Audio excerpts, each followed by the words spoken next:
Hello listeners, Jordan here. I just want to let you know that you can listen to Nighttime early and ad-free on Amazon Music. Include it with Prime.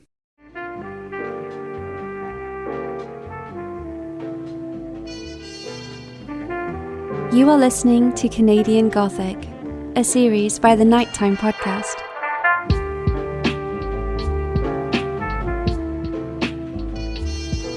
Hello listeners and welcome back to Canadian Gothic, an ongoing nighttime series in which my pal Madelayne, Klein and I discuss dark and unsettling stories. And tonight, thanks to your help, I dare say we deliver on the unsettling aspect of that big time. In this episode, I'm going to again open the floodgates that have been holding back Nighttime Podcast listeners' encounters with creeps. Madelayne and I are going to talk about what flows through. That's right, Madelayne, Klein and I are going to unpack yet another batch of listener-contributed creep encounters. So get the pepper spray ready, and let's get into it.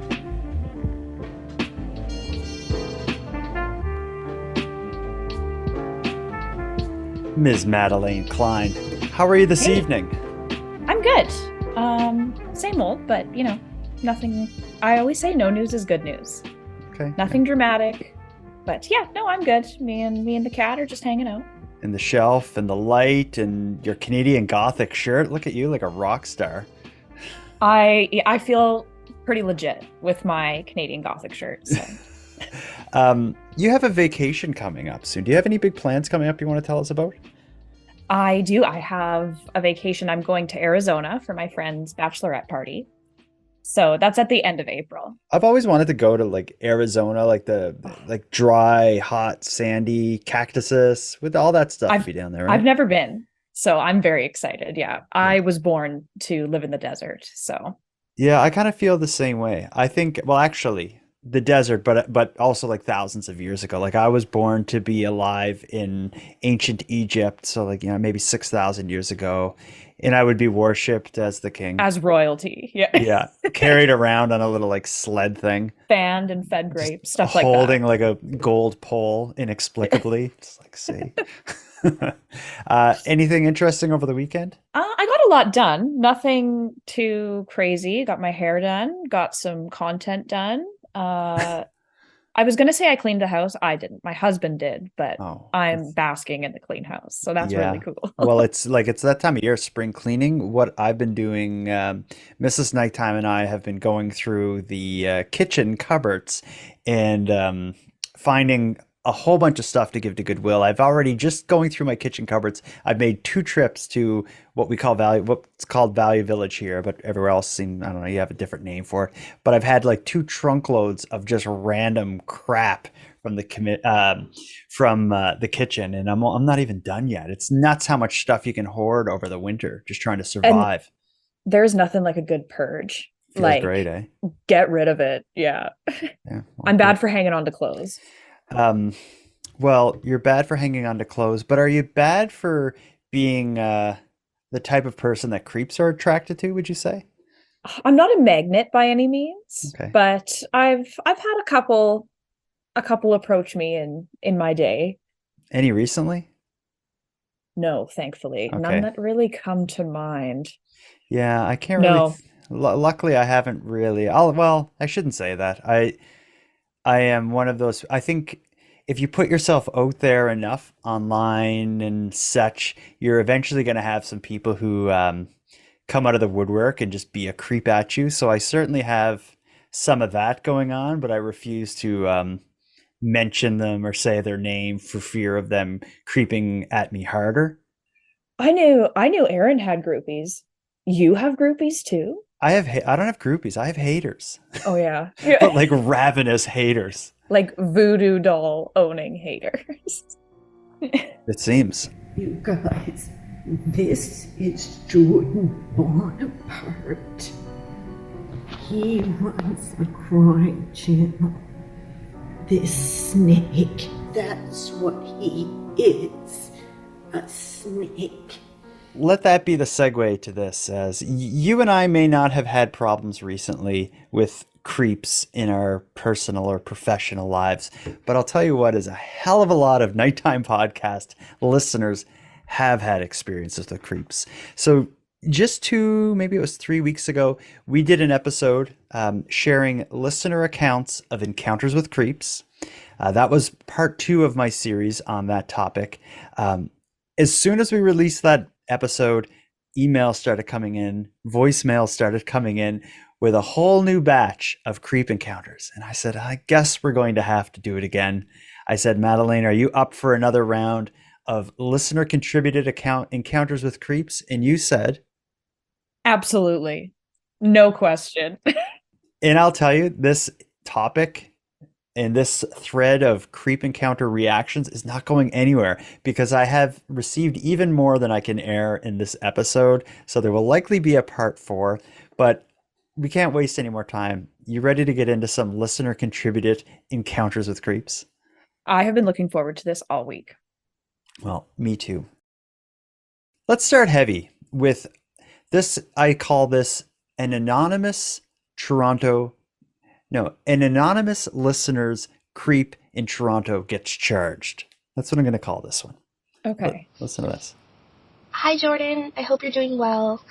I'm going to remain anonymous because this story does involve criminal charges. It takes place in Toronto. I was working downtown Toronto about 5 years ago, and it was the fall, and I decided I was going to walk and grab some lunch. I stepped outside my office building, and I couldn't have been more than 5 feet from the door when a man on a bicycle approached me. He gave me that look as if like, hey, I know you. So I stopped for a second to process how I knew this man.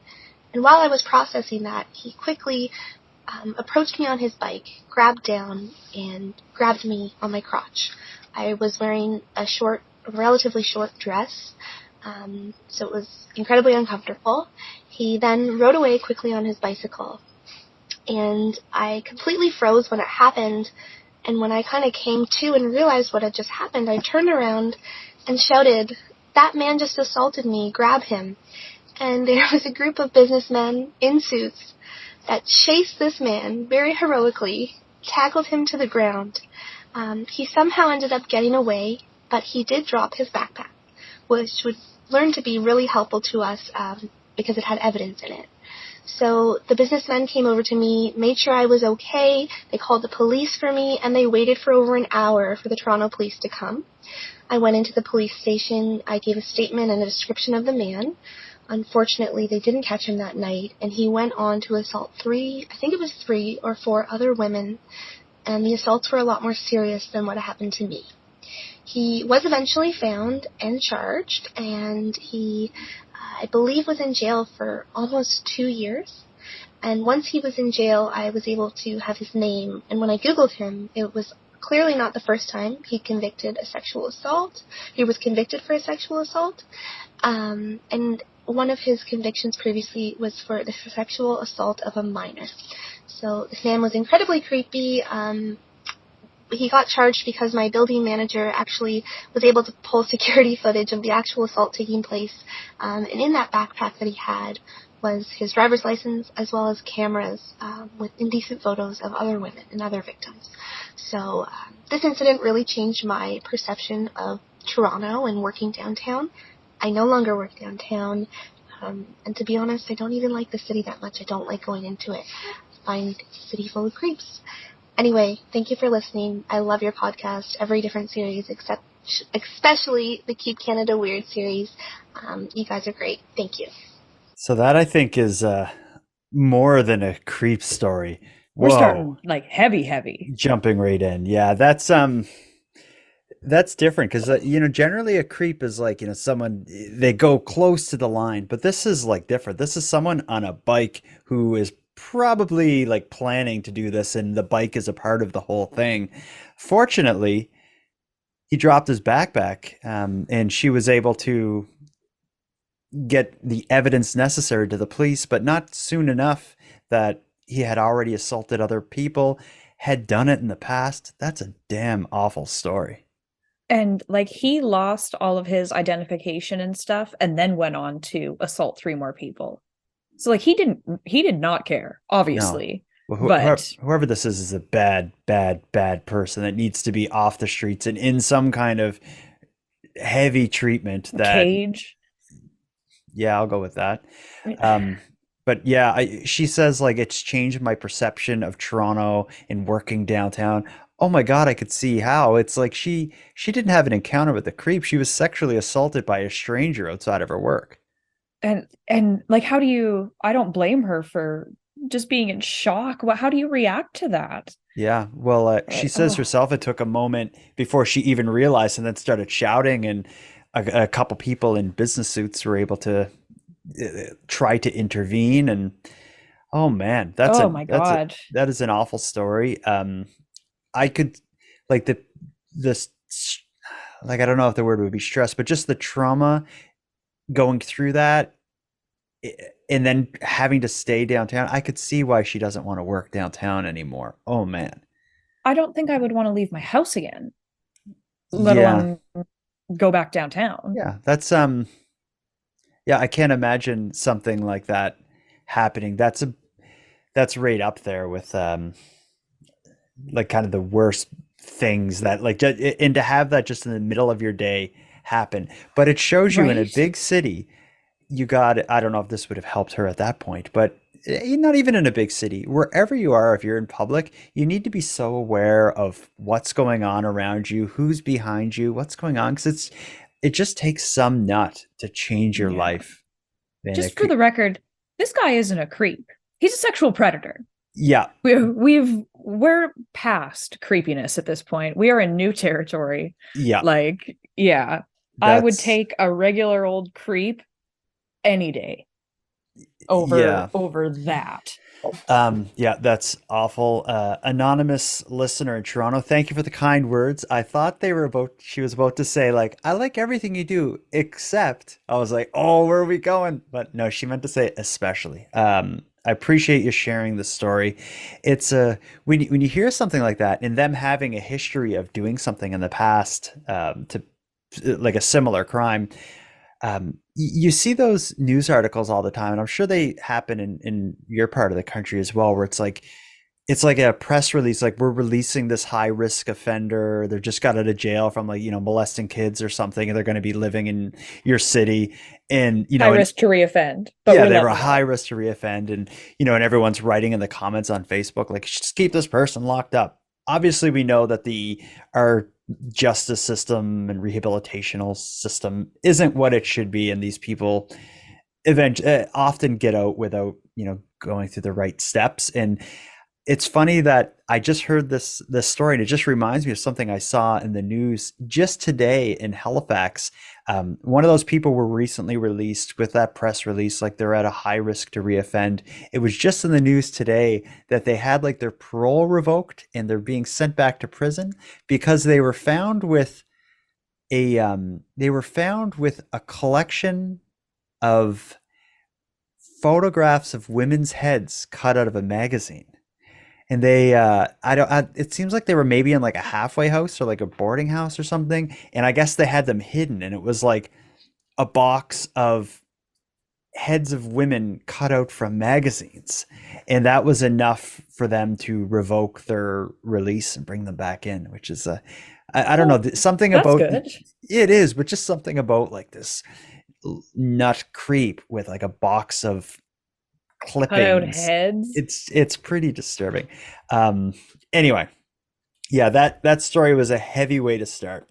Let's go on to something. I was gonna say something lighter, but unfortunately, I don't have anything like that. This entire thing is going to be pretty heavy the whole night through. So I can't go to a lighter story, but I can include one, or I can move on to one that includes walking a dog. That's about as light as I can get. We like dogs. Okay. Okay, here we go. Buckle up. Hi, I live in northern BC, very far north. Um, so our summers are quite nice. Usually, like our hottest day is maybe 25, maybe. That's a super hot day for us. But during the summer of 2021, we had a heat wave. So we had temperatures of 40 degrees, and it was horrible. So because of this, I have an elderly dog. I brought her to work with me to keep her safe because we have air conditioning where in the building that I work at. So that way she was comfortable all day and we didn't have to worry about her getting overheated at home. So I'm 40 and I've been happily married for 20 years. And so that's important to this part of the story. So because I have my dog at work with me all day, halfway through the day, of course, she has to go out to go pee. So I just go bring her out back to the alleyway that's behind where I work.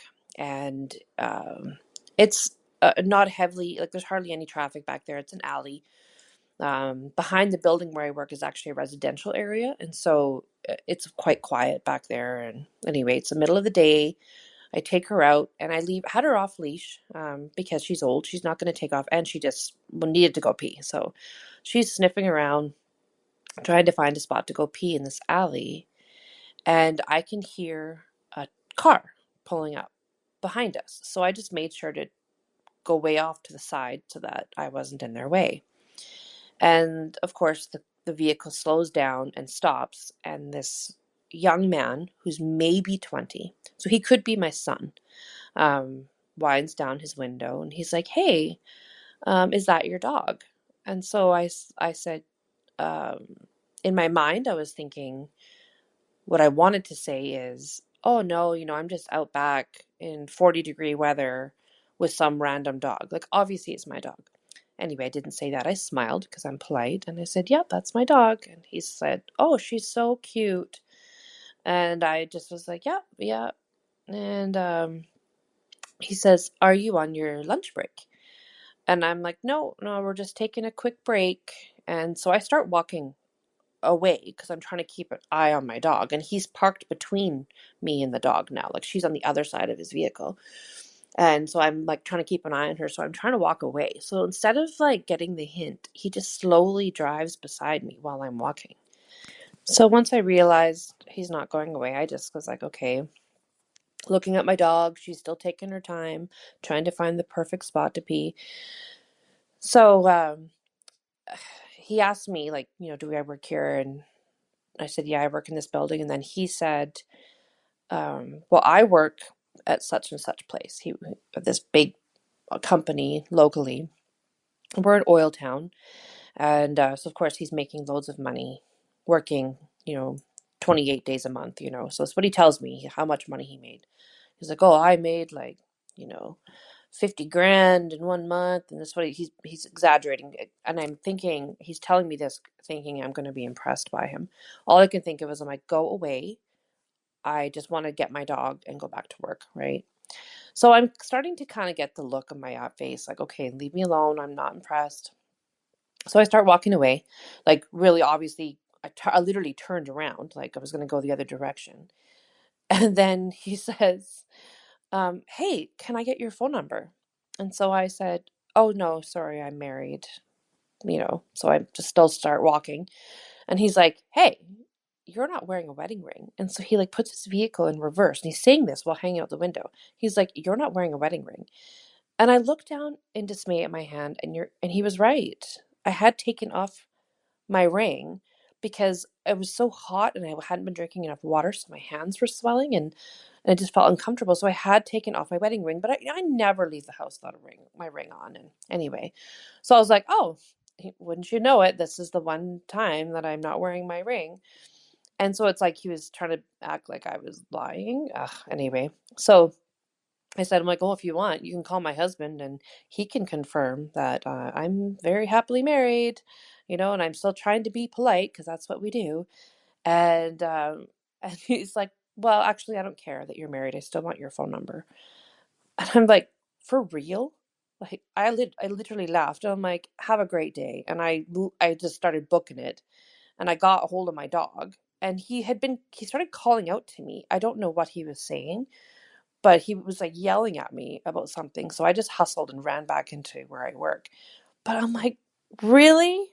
You just have to be so creepy and just assume that, first of all, I'm going to be impressed by all your money and that, I'm going to give you my phone number. I'm like, I could be your mom. Ugh. Anyway, that was my creepy story. Bye. I love, and that was my creepy story. Bye. Oh, there was so many parts of that Ah. I could see it so clearly. The slow drive when he's just kind of driving along. When you have to like coast along with someone, abort mission. Yeah. You're being weird. Yeah, there's Like never, I can't think of any example of a time none. when you should be driving slow alongside someone who's walking and having a conversation. Oh, and the minute someone starts psychobabbling about how much money they make, Yeah. I know to stop listening immediately. Hmm. Like, Hmm. Yeah. uh, Oh, yeah, yeah. And it's in the middle of the day. It's hot and uncomfortable. I can, it, what I, another thing I liked about her call or her message there is she's trying to be nice the whole time. And I'm sure he's being like, she's into me because she hasn't ran oh, off yet. I don't know. Like, right. Well, even after she was like, "No thanks, I'm married." Even if, and then he accused her of lying. mhm. So, like, take a hint, buddy. She clearly doesn't like you. Even if she Mhm. is lying, Yeah. I think there's a reason for that. like I guess the general like kind of rule should be like if you approach a stranger with romantic intent and they turn you down once, like you should like that's it. It's Don't try and done. change their mind. No, It was no. not love at first sight, so turn around and move on. But Like, luckily, unlike the first story, luckily for her, this creep, convicted creep, we just convicted them, didn't get out of their car and do anything more than just this kind of like soft harassment. Although she says when I was leaving, he was saying something I can hear, and I couldn't make out what it was. I have a feeling it's better for her mental health that she didn't hear what he was saying as he was walking away. Do you think it was anything good? oh no, he sounds aggressive. Mm. So, yeah. Yeah, he seems to be the type, like based on what we hear, she was probably walking away and he was probably not happy about that and probably had some. I can only imagine. I can think of 100 things he probably felt justified in saying. Well, because yeah, guys like that get violent and mean when they get rejected. Hmm. So, Well, and then all of a sudden the woman's ugly and yeah, not and worth their time. Yeah. yeah, exactly. He makes way too much money to put up with her in the Right. alleyway as Yeah. he's slowly driving. In um, his 89 Buick. yeah, certainly. Eh? Like, We heard, remember in the last time we did this, we heard the story of the person who approached the girl on the bus. She turned him down, got off the bus, and then he started scribbling right. maniacally in his book. I have a feeling this guy was like, this ruined her day and his day, and he thought she was awful for doing that to him. That's how I see his point of view. Probably. He Hmm. probably went and like made a little voodoo doll of her. Creep, though, right? Oh yeah. Oh, that falls under creep for sure. Okay. This next one I'm going to call the anonymous Cape Breton bank creep. Listen to this one. Hey Breton, I'm excited. They're a different breed down there. Here's proof. Hi, Jordan. This voice memo is for Encounters with Creep series. I ask that you please don't use my name given the situation that this is. So I work at a financial institution in Cape Breton. I had this one guy who was clearly unstable that would always book appointments with me just to talk to me. The worst part is, though, is the things he would talk about. He would tell me about how he went to Thailand to treat his brain tumor and how he would get into these violent street fights and he would be ordered to kill people by these mobsters.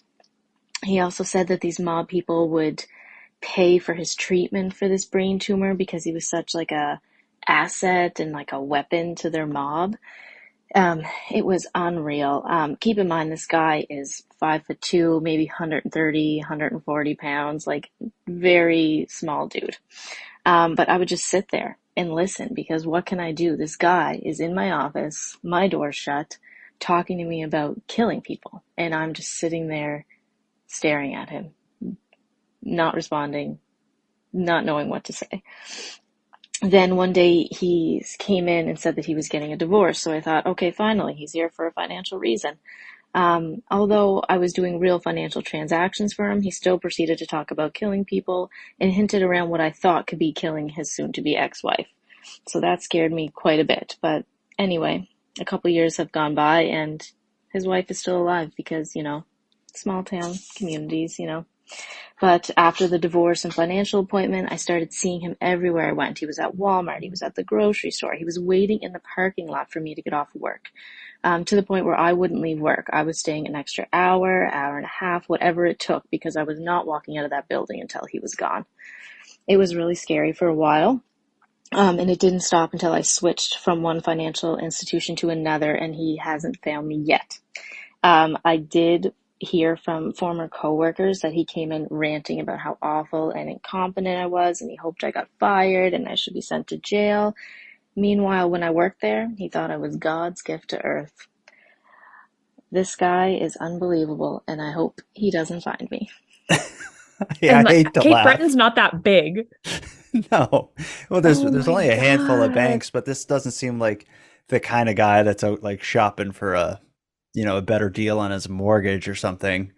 That is the worst at your place of work when someone comes in. Mm-hmm. Oh, and if you have a meeting in a bank too, like if you're doing anything beyond just like going to the teller, you're in like a room with the door shut, like if you're applying for some kind of, I don't know, loan or mortgage or something weird. So I'm picturing her sitting at this desk in this little room, the sound of like a fan whirring or something, and then this lunatic just sitting there telling her these nonsensical stories, and she's just like the last person. She's too nice to say like, get out of here. The worst part about people like this is you don't want to engage with them or, worse, start arguing with them, but they're lying and they really think you're stupid. Then that's the worst part. They think you believe them. And are so you're impressed. Like, oh, I don't. I just can't tell you how ridiculous you sound. Oh, yeah. And it just hearkening back to the last story with the dog walker and, and he's driving away saying something to her. Just like with this guy, he goes to the bank after she left and he's telling everyone else how awful she was.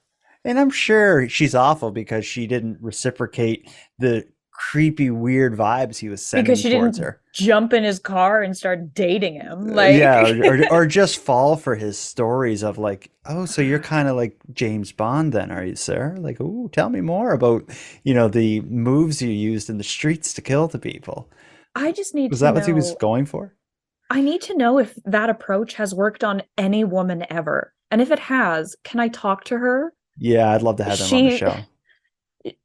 I just need to warn her and tell her to nobody should be falling for stuff like that. Certainly not. Let's get into the next one. And see, we're on like this kind of creepy train that just got to keep chugging along because we got a lot to get through. This next one, I especially like because of their name and where they're from. You'll see what I mean. Try not to laugh. Hi, Jordan. My name's Hannah. I live in Indiana. I hate that rhymes, but, it is what it is. I love your podcast. Thanks for doing what you do. Listen to it all the time. Didn't know anything about Canada, honestly, before it, so that's cool. Well, I saw that you were asking for some creep stories on Twitter, so I have a couple. Most of them are from when I worked at Starbucks, surprisingly. We would have a lot of interesting people come through there. I worked there for 3 years, and one night we had a man come in, and he was okay. He was, normal guy, but once he was done ordering, he told me, he said, you're really pretty, or something along those lines, and I said, oh, thank you, and I was really flattered, honestly. I thought it was very sweet, and he proceeded to say, you would look really good if I bent you over this counter right now. And I was 18 years old, and it was pretty horrific. I did not know what to say. I just asked him I just said, thank you, please go away, or something like that. I don't even know what I did. I probably froze up. So yeah, that's creep number 1. Creep number 2 came through the drive-thru a different night. He was super, super friendly. I just remember him being so nice. And so I was being really nice back to him. And so I gave him his drink. He was about to leave. And then I shut the window, but he knocked on it again, and I was like, oh, he must need something else. So I opened it, and he said, "Can I ask you a question?" To which I said, "Yeah, of course," being very nice. And he said, he said, "Do you want to watch me masturbate?" And once again, I froze up, and one of my biggest regrets in life is that I didn't reach through that window and grab his drink and throw it all over him. So that's just a couple brief encounters I had with massive creeps. So thanks for letting me share. What would ever possess somebody to say either of those things?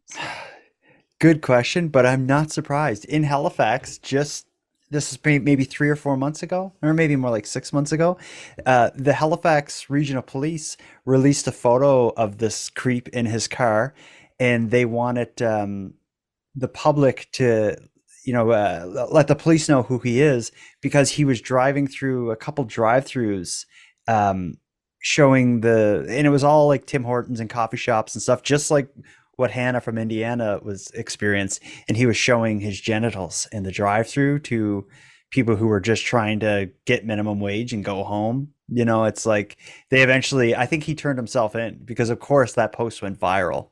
I know I shared it, and everyone else in the city did. But it doesn't surprise me. A young girl working in a job where she's smiling and interacting with people. If you, all you need to do is be pleasant to 1,000 people, and one of them are going to do something nuts like that. Sadly, that's the world we live in. Yeah, I want to know why these particular men have the audacity. Like, I'd like to ask them, why do you think that's okay? Mm-hmm. And then what's wrong with you? Mm-hmm. Oh my God. Yeah. And like, do you not love your mother? In public, to a young woman at work, do you not love your mother? Oh my God. I just can't imagine like treating someone that way and being like, I love my mother at the same time that I'm doing this. Like when I see people like catcalling, because what she just described, both of those are kind of like, you take catcalling and then you just put it on like crystal meth, and this is like, it's this out of control. Like the first story she told, someone like, "Oh, you look pretty today," and she's like, "Oh, thanks." And then at first she wasn't creeped out. She was like flattered, which actually makes it like more unfortunate that he turned into a weirdo. Yeah. It's like, here, I got you a little surprise in this box, and you just open it and it's like a dead rat. And you're like, oh, like, that's kind of like pretty the much equivalent of the compliment. That's a perfect example. Yeah. Because it's so rare that you get like a legitimate compliment that's not from a creep, right? Mm-hmm. So yeah, dreams were shattered in like 2 seconds. Mm-hmm. Yeah, I feel for her. But let's just talk about her name for a bit. What did you think of that? It just reminds me, like, she's got to be like Hannah Montana's distant cousin or something. Why, is Hannah Montana from Indiana, or is it just all Hannahs are related? No, Hannah Montana. It's like the name, Hannah Montana, Hannah, Indiana. Okay, there you go. How did I miss that? Yeah. I don't know. Thank you for like getting me there. I just like, she introduces herself, but then she's like, I know it rhymes. How often does she like? Oh. And that's why she says it. She's like, yeah, don't say anything. I know. Yeah, it's like her fear is like, if she ever meets someone, she's like, please don't ask me where I'm from, and if you do, just wait till we've talked a bit after I gave you my name. For a completely different reason, Hannah, I get it. When people ask me where I'm from, I'm like, Canada. Why? Just because you don't want to explain Saskatchewan? Oh, because you're from the city that rhymes with fun. That's correct. Listeners of Nighttime will know your city for its amazing take on tourism. Yes, for its noted feminist thinking. For people who didn't catch that episode, you're from the city of Regina in Saskatchewan. That's right. What's going on with the tourism marketing in your city? They decided that it was a really good idea to rebrand from, I believe it was Tourism Regina, they changed our slogan to Experience Regina, which itself is fine, but it's actually like a 15-year-old parody song that did really well on YouTube. About how awful Regina is, right? Right. Yeah. So even that's forgivable and kind of like, oh, haha, okay, we're aware, right? They decided to add two slogans. That one was show us your Regina. And then the other one was a decades old slogan that has been around forever. That is the city that rhymes with fun. And like, listen, I'm not a prude, okay? I'm whatever. Off the record, fine. That's, clever, I guess. But like, as an official city slogan, yeah. How many channels did this go through? And not one person was like, maybe we should workshop something else. No. Abort. No. I never thought of that. But when you meet people who don't know Saskatchewan and stuff well, or don't know Canada well, and you have to say I'm from Regina, they're like, what? Every time. I always say Regina, like Regina. And they're like, oh, we should just change it to the Queen City. Or just merge with Saskatoon. Just get rid of Regina altogether. There's a Dildo, Newfoundland. And where I'm from, in Cape Breton, there's a town that gets a lot of laughs called Balls Creek. A lot of people make some jokes. We have a Climax, Saskatchewan. We do. Okay, we're getting off topic. Okay, or maybe we aren't. Let's get back on track.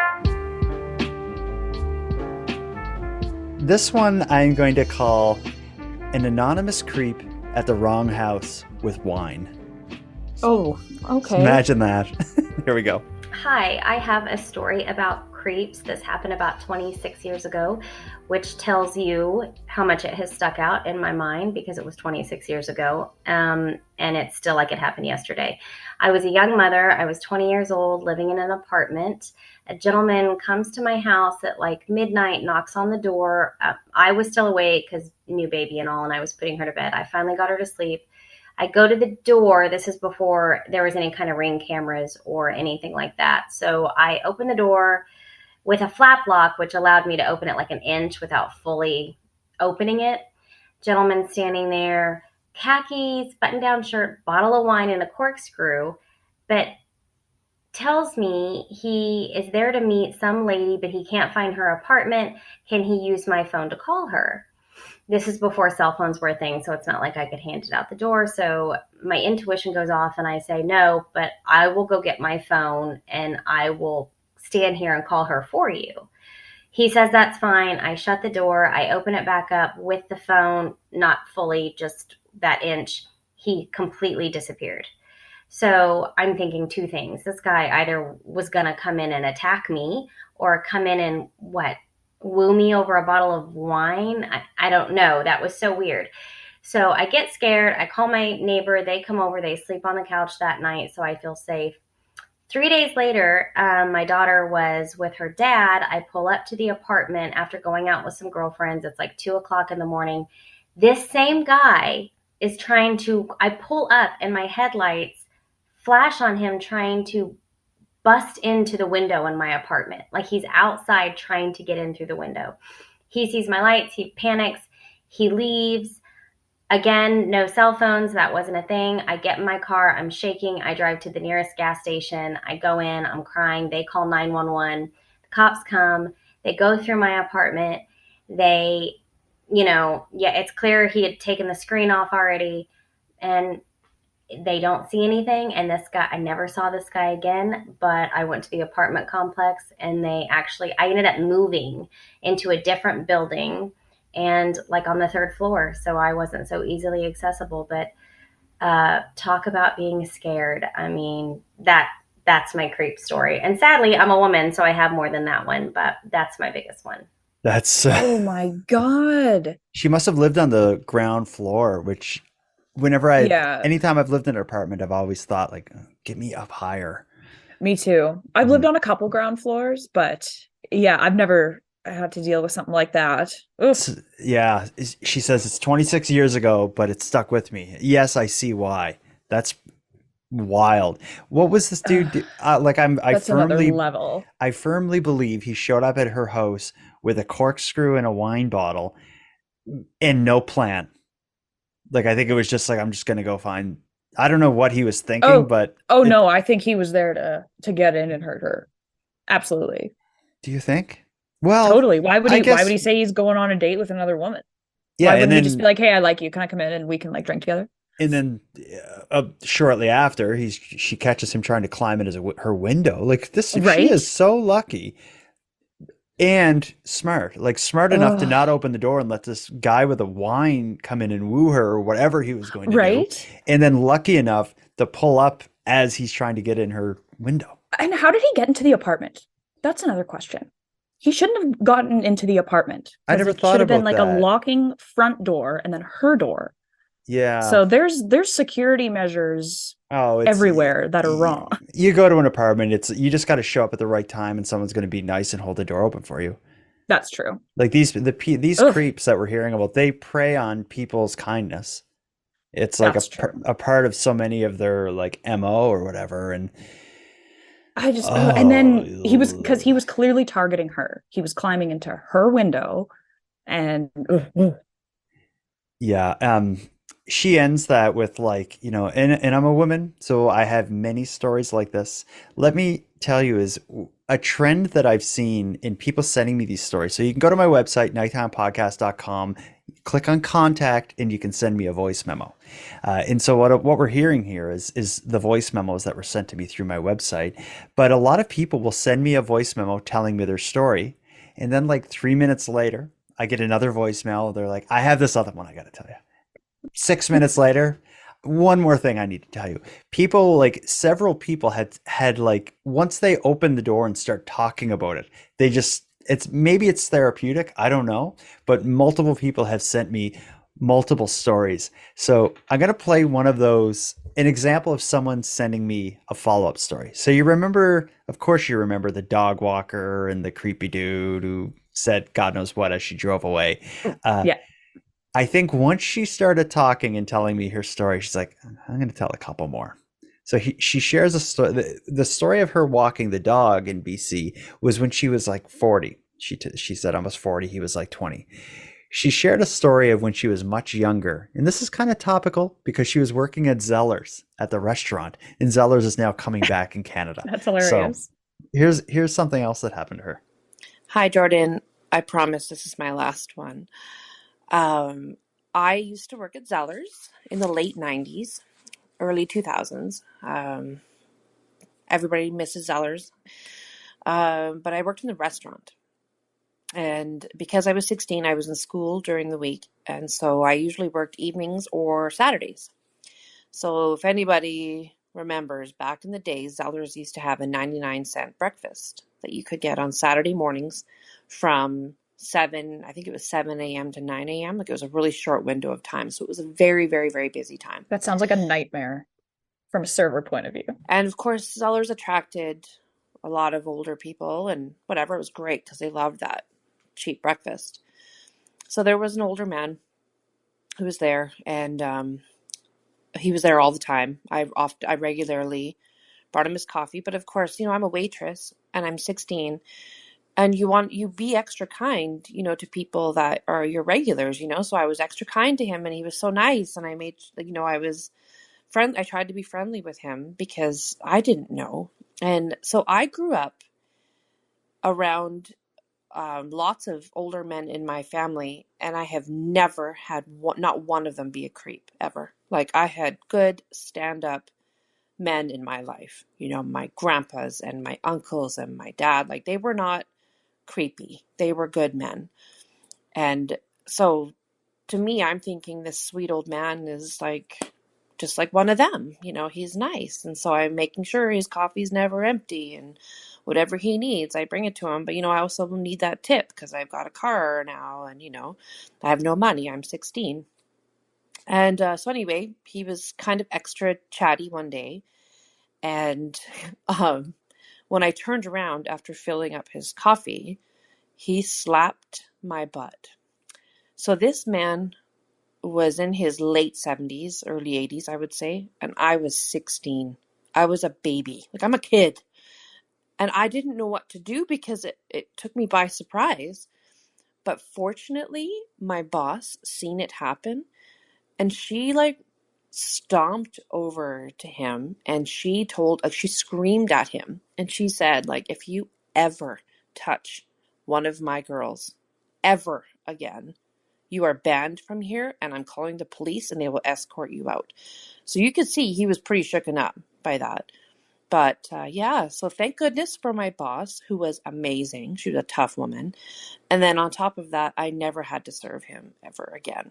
And she made sure of that. So yeah, creepy story. You got... My Go ahead. God.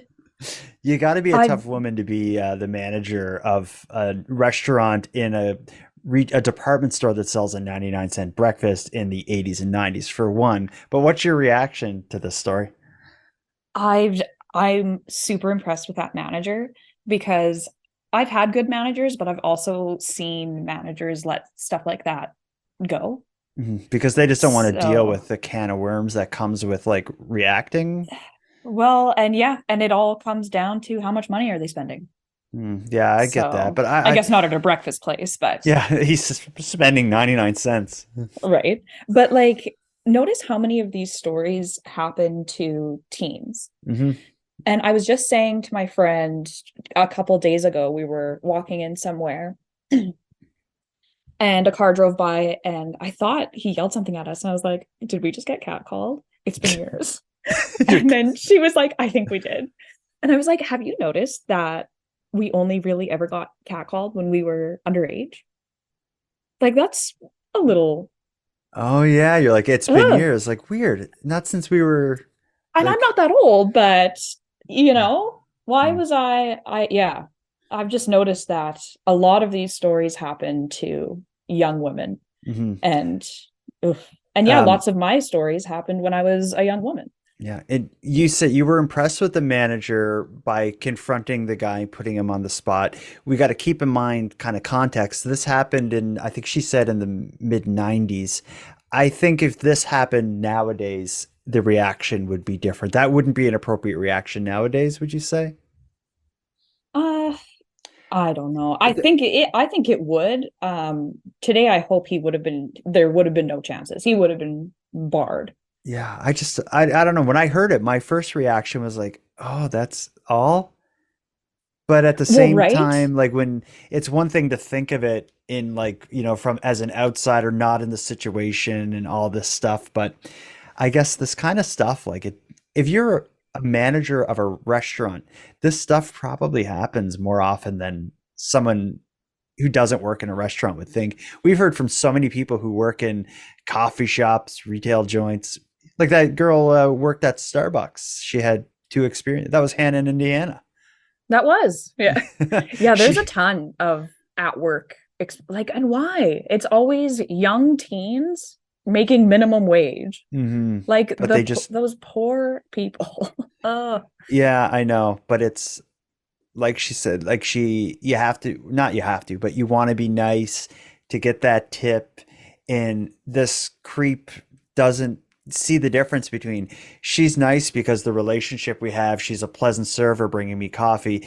They don't differentiate that from, like, she probably wants to sleep with me and that's why she's not. So it's appropriate to hit her on the butt as she walks by. Exactly. And yeah, not everyone, but men especially have this problem with differentiating between flirting and just being kind and doing your job. I'm not offering you and bringing you another drink because I like you. I want your money.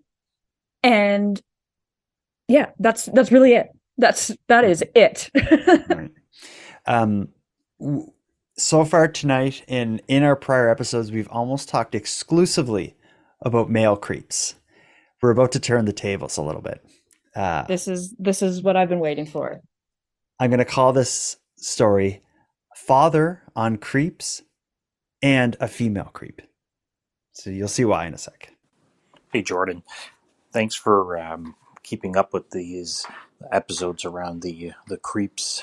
I, as the father of 15-year-old twin girls, they're at a stage now, especially coming out of the pandemic when they were isolated there, where they're starting to be a bit more sort of independent and, they're at that stage where they think bad things only happen to other people. So it's nice to, or they just don't hear those stories at all. So it's nice to be able to kind of relay some of those stories just to try to help them understand that, these creeps are out there, so they have to ever be vigilant. Um, but I wanted to also give you just a quick one. I know you're looking for examples of creeps on the female side, and this goes back to the 90s. But I was a co-op student, maybe about 21 years old, working in an office setting, doing like IT support type of things. And I moved up to Ottawa, to the big city, just recently, so still a bit shell shocked about being here. And then I had one particular call again in an office setting, where I had a woman, probably late 40s, went to check out a computer problem she called in. Don't quite remember the specifics now, but I know there was something, and this is back when the computers would sit on the floor under the desk, and there was something fiddly happening with her computer, and for whatever reason, she offered to kind of go under, and I think maybe it had to do with a printer that was attached, and she offered to go down and like rejiggle the wires, make sure everything was connected. And while she was down there, she sort of looked up at me, and I was sitting in her chair at that point, on her keyboard, and she asked me, "Hey, I bet you like me down here on all fours." And I have to say, I was super creeped out by the whole thing. Embarrassed, probably turned a million shades of red, didn't know what to say, and nobody else was sort of around, and I just kind of like laughed it off, but just tried to finish up what I was doing and get out of there. But anyway, so that was my encounter with a female creep. All right, thanks. I'm very uncomfortable. I'm so uncomfortable. Do you want to just move on? Oh my God. Like, I don't care what anyone says. That's sexual harassment. Well, what are you doing? If the tables were, I don't know. I find read the room. Yeah, I don't know. I don't know how to react to that. It just seems. I don't know. I don't know what to say. But I think the way he describes his reaction, he's like, I was embarrassed, turned shades of red, didn't know what to say. I guess I feel that right now. I'm feeling some of his embarrassment secondhand. Was she, but when I think of it, I'm thinking, was she just making a really bad joke? Like, maybe she felt like she's like, I'm just going to say like this stupid joke or something. There is super inappropriate, not funny boomer humor that falls under like sexual innuendo that they probably don't mean it, but it's still inappropriate, not funny. Yeah. It might have been that, but still like weird. I guess if you're alone with a stranger and you're in a kind of like a business kind of agreement relationship, and you're alone in this enclosed space together, that's not a good time to just try a sexual joke. To shoot your shot. Like... Yeah, I'm going for it. I'm just going to say a dirty joke. Yeah. See what happens. Yeah, that's... Oh my God. Oh, that's so... Like, it's embarrassing. It's cringy. It's weird. I hate it. I hate this story. Me too. What about him? Just in the, given everything we've listened to so far tonight, even just hear him say, I'm a father of twin 15-year-old girls. I was, in everything we've talked about so far tonight, I'm like, oh, that poor guy. Yeah. Don't put them in retail. Oh my God. Yeah. His delivery too, in telling his story. I don't know if you could hear, but in his voice, I could hear how uncomfortable he was recounting it. Well, and it's when he was describing it, he knew what was coming before it was said. She's like, yeah, she looked at me, and I'm sure he was like, oh God. Don't say it. Don't say it. Yeah. Yeah. Here's another one. This is there's another one. We have so many. I'm gonna call this one Lindsay's way too close encounter with a creep. Hey Jordan, I have a creep encounter story that if you like to share with the listeners, by all means do so. So my story is, I'll give a little context. I'm from Cape Breton, much like yourself, so I didn't have a lot of encounters with strangers. Obviously, I knew pretty much everyone in my life. And my family decided to take a trip to Halifax. I was about 9 years old. And my mom left to go look at something in Shoppers, left me alone just for a few seconds. And then I decided to go over and look at the magazine section, Shoppers. What was really weird about this section was it was a very narrow aisle. And I remember I was reading the magazine. Instead of someone asking me, hey, can you move? Or just wait for me to be finished with the magazines. This man, I saw him at the corner of my eye watching, and I didn't think too much of it. I thought he was looking for something else. Instead of asking me to move out of the way or just go to the other section, he decided to cross through the section. And because the aisle was so narrow, he purposely went behind me, and you can imagine what his front area was doing. And he basically kind of rubbed against me. I don't know how to put it as without saying it what it was. And I was standing there absolutely godsmacked, and I was really creeped out by what happened. And I was thinking, I'm so young, I didn't know what to do. I didn't have any stranger danger understanding. I didn't know how to report it. I was so young, and it was because it was like my mom didn't know. I never told her. And I didn't really tell this story till I was much older when I realized what happened and how gross it was. Like she was 9. Could it be an accident? It doesn't sound like it. No. You don't accidentally rub again. Yeah, what am I saying? If there's a 9-year-old next to me and I have to get past them, there's no way I'm going to accidentally rub against them. No. Yeah. That's just horrific. We've just been on like a runaway train of creep stories, one after the other. I will tell you, full disclosure, I still have an inbox of, I think, 7 or 8 that I got over the last 2 days that are in line with this. So we've been through a lot tonight. I don't believe you can take any more. I know everyone has their limits of creep stories. I can see it in your face that you're about to vomit. This was unexpected. This one was turned up a notch. Of all the stories, what is the one that is going to prevent you from having a good sleep tonight?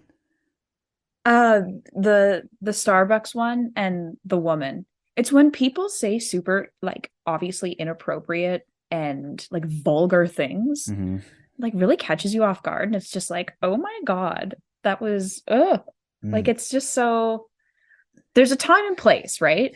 And it's not at a Starbucks and to a stranger.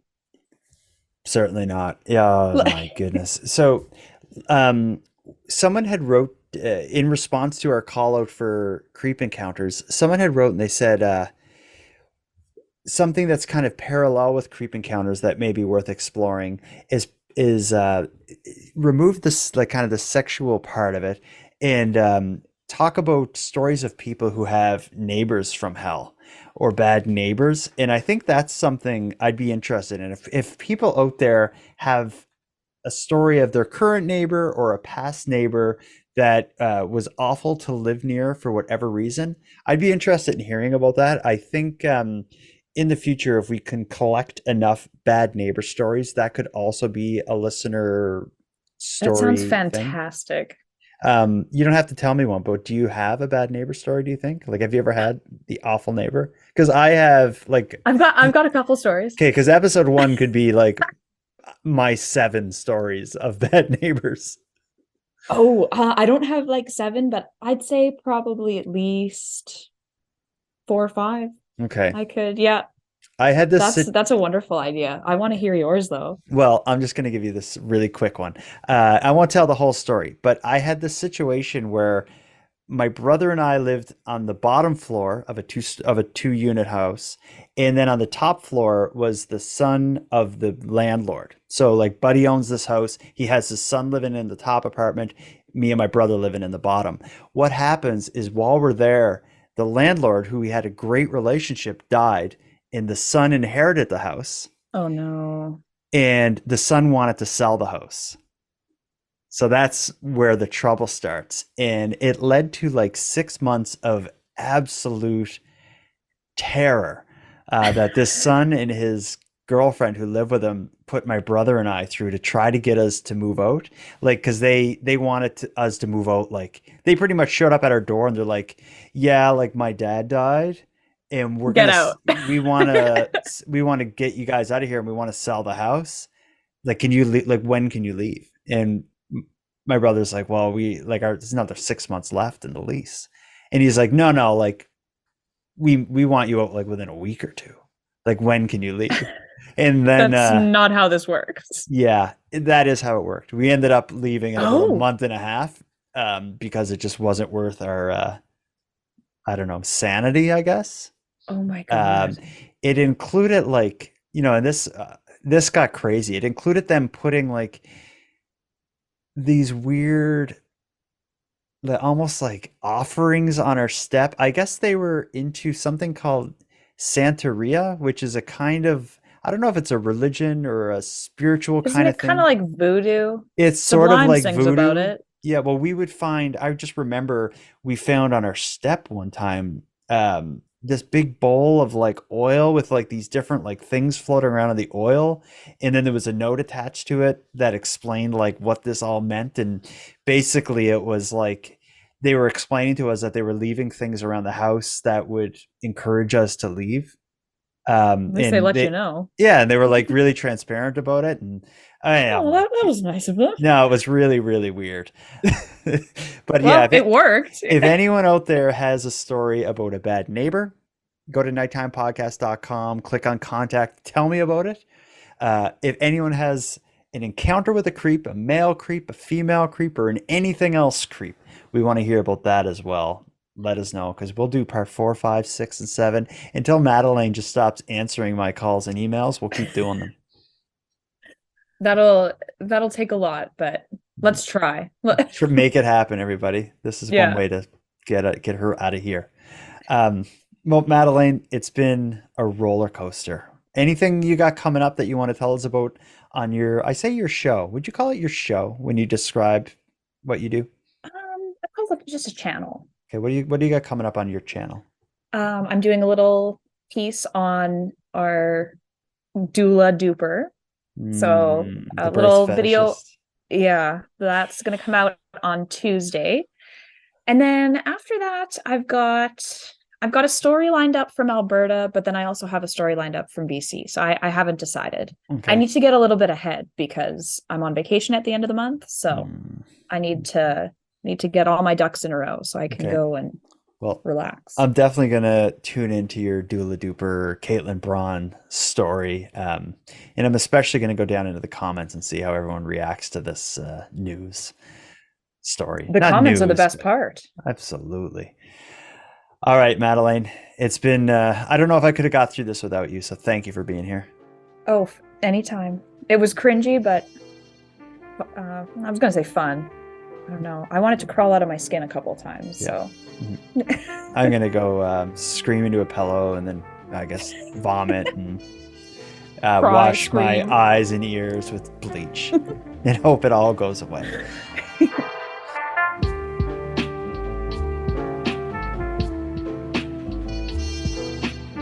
I want to thank you for joining Madelayne, Klein, and I for this episode of Nighttime.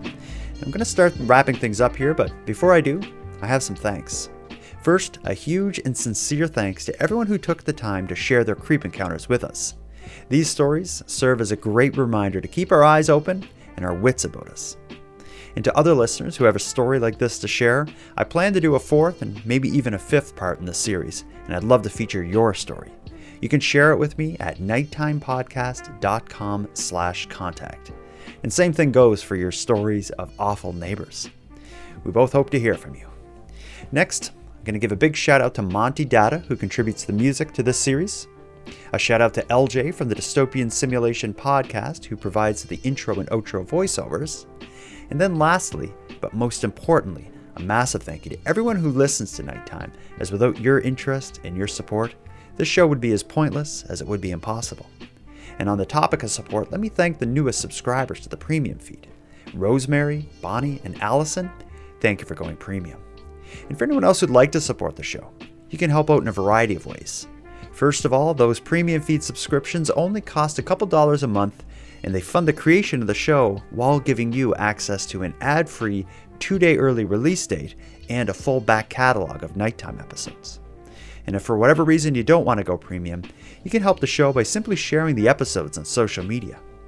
If you have any story ideas, for anyone out there who wants to give feedback on the show or would like to contribute a comment to be aired and responded to in an upcoming episode, you can do all that and more at nighttimepodcast.com/contact. We hope to hear from you. But until then, take care of each other, hug your loved ones tight, and let me know if you see anything weird. The Nighttime Podcast is written, hosted, and produced by Jordan Bonaparte. Hey, Jordan. Love the show. I'm an American. I had an experience with a creepy woman. It actually was a creepy couple. I was at CBGB's, and it was the late 80s, and I was visiting New York City to see a band. But I was just hanging out, drinking beer, and this older couple came to me. I was in my 20s, so they were probably like my age or even younger. I'm in my 50s now. Anywho, I noticed after talking to them for a while that I couldn't see. I literally was blind, and they said to me, "Hey, do you want to come with us to our place?" And I was like, "No." Like I knew that I was impaired, and I thought that maybe they did something to me, like maybe they put something in my drink, but I knew what was going on, so I decided to just pretend that I wasn't impaired, and I walked to the disgusting bathroom, and I mean, it was CBGB, so it was kind of okay for me to stumble, but I just knew where it was, and I just kind of went there just by memory, and I hung out, and about 10 minutes later, I wasn't blind, and when I came back, the couple was gone. Anyway, they didn't take me to their place. Love the show. Hope that this sounds okay to you. All right, be careful out there. Bye.